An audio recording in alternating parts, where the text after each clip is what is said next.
basing this garbage on what you've heard of me.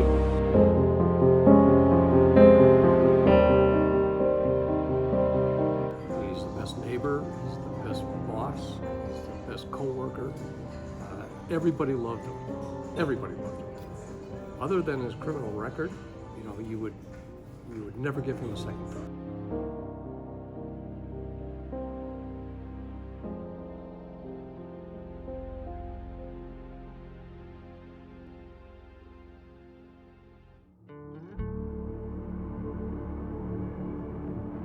John Wayne Gacy was considered an active citizen of the community and was well liked by his neighbors.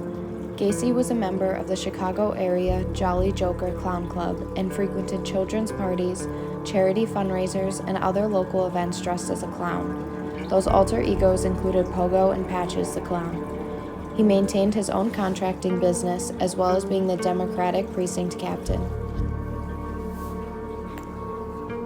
He lived in Des Plaines, Illinois, in a Norwood Park neighborhood.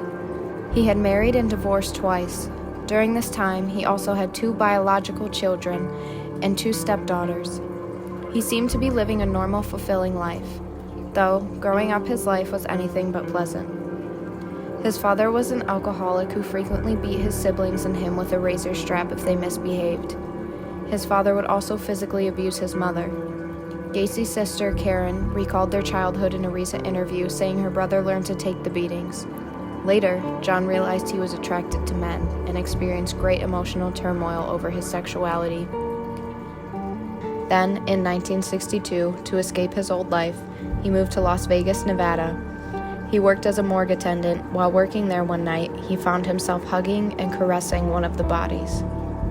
Terrified and confused, he returned home and enrolled in Northwestern Business College. He graduated in 1963.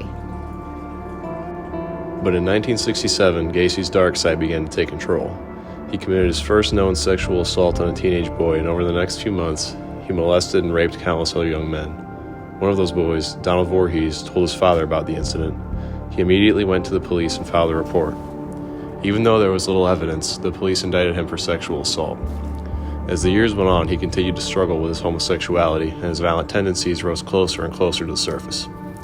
Then, on January 3rd, 1972, John Wayne Gacy picked up his first victim, Tim McCoy. He picked up McCoy during a layover near a Greyhound bus station.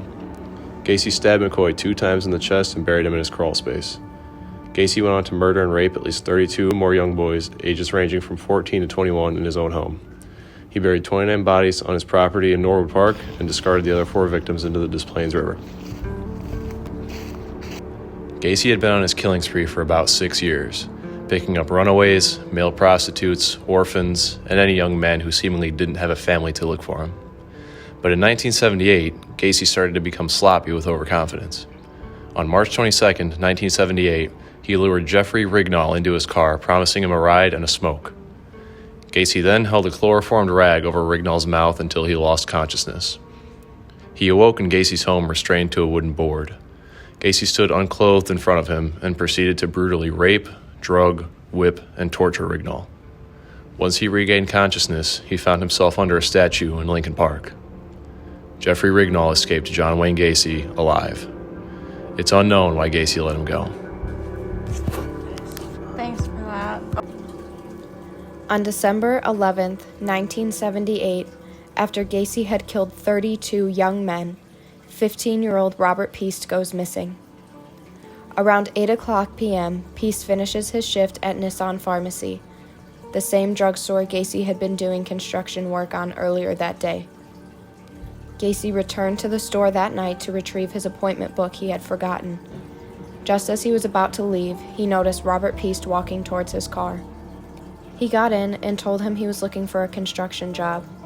John searched his car for an application, but came to the conclusion that the only copies he had were at his home. He offered to take Peast to fill out an application and drive him back to the store when they were done. He declined, saying he had to be home for his mother's birthday. Gacy told him his house wasn't far and that it'd only take a few minutes. Peast then agreed and left the pharmacy with Gacy. He would later become John Wayne Gacy's last victim.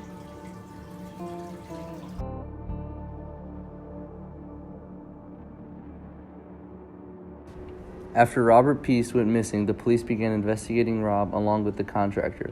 That night, Kim Byers reported that Peace would be going to speak with none other than John Wayne Gacy. Byers was one of Rob's close friends and co-workers. The night of his disappearance, Kim borrowed his jacket while going on break. This jacket, along with a film receipt she put in the pocket, was later found in Gacy's home, linking John Wayne Gacy to Robert Peace's disappearance. Rob stood out to the police because he wasn't the type to run away from home. He was a hard-working, straight-A student, an Eagle Scout, and an all-around responsible kid, so when his parents reported him missing, the case was looked into right away.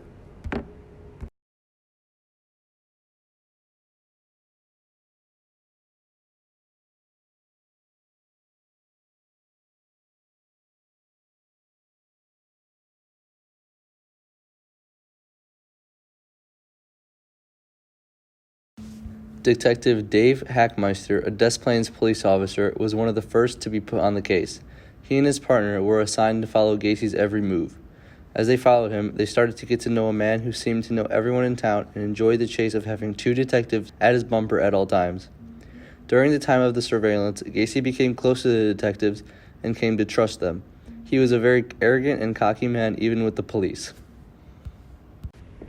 Gacy had been on his killing spree for about 6 years, picking up runaways, male prostitutes, orphans, and any young man who seemingly didn't have a family to look for him. But in 1978, Gacy started to become sloppy with his overconfidence. On March 22, 1978, he lured Jeffrey Rignall into his car, promising him a ride and a smoke. Gacy then held a chloroformed rag over Rignall's mouth until he lost consciousness. He awoke in Gacy's home, restrained to a wooden board called the rack. Gacy stood unclothed in front of him and proceeded to brutally rape, drug, whip, and torture Rignall. Once he regained consciousness, he found himself under a statue in Lincoln Park. Jeffrey Rignall escaped John Wayne Gacy alive. It's unknown why Gacy let him go.